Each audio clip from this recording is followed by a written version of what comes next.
guys have been doing their bit to ease tensions in the build-up to the game. They trained in these shirts bearing the name of the injured Liverpool fan. Worth remembering, there is also a game of football about to take place. Liverpool are 5-2 up from the first leg. Roma hit back from a similar deficit in the quarter-finals when they knocked out Barcelona. Well, let's talk now to Wayne Gerard, a writer for the official Roma website. He's in Woodbridge, New Jersey. Roma, like Liverpool, a US-owned club. Wayne, great to have you with us. Football hooliganism, of course, not isolated to one club or one set of fans, but give us a bit of context as to what happened last week and why perhaps we shouldn't have been too surprised by that incident. Sure. First, we're all really praying for Sean Cox. Every Roma fan I've spoken to has the same sentiment. This is not a particular incident which just makes Roma fans more crazy than others or anything like that. We're all humans, and we're all definitely praying for him. But Roma's history with hooliganism is unfortunately something that rises in the 80s. It's prominent in the 90s, in the early 2000s. It's also there with something like that's called the Derby of the Dead Child. So it's not – sometimes it's isolated, and there's incidents we don't hear about, though, but those are more minor incidents which may – we say minor as in stabbing, but yeah, it's usually not intended to mortally harm somebody. So – And just tell us about there's a sort of stabbing that has become infamous and associated with fans in Rome. Tell us a bit about that and what that tells us about a minority of Roma fans.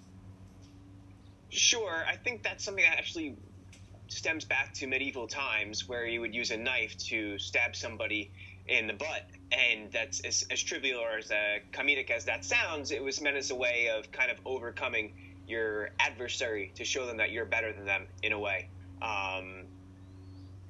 And that's something that unfortunately was its own thing, but now it's progressed on to sometimes you'll see, unfortunately, fans using weapons, serious weapons, such as hammers or bats, baseball bats. So that's something, unfortunately, that has risen. It's just grown in terms of the, not want to say capacity, but the overall violent aspect of it, where originally it was this almost sporting-like gesture of just young adults doing it just to overcome their adversary and show them that they're better, to where now it's truly something sometimes that fans or these hooligans take to inflict harm, and that's there's no place for that.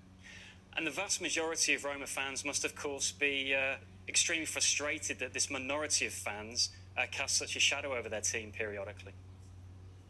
That's absolutely, and that's something from the president to our fans in Indonesia to around the world. We're all upset with the hooligans who do that. And basically, we're such loving fans, and when there's that select few that ruin it for everyone, we all get thrown under the bus on an international aspect, international limelight, unfortunately. But that's not the case. If you talk to most Roma fans, some of the most loving and adoring of their club, in Italy it's a little different. We don't have that friendship with other clubs.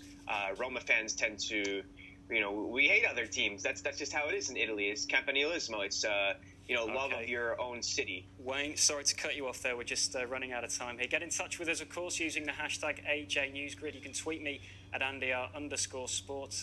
There'll be more from in the 1800 GMT News Hour with the latest from Rome. Let's get back to, come on.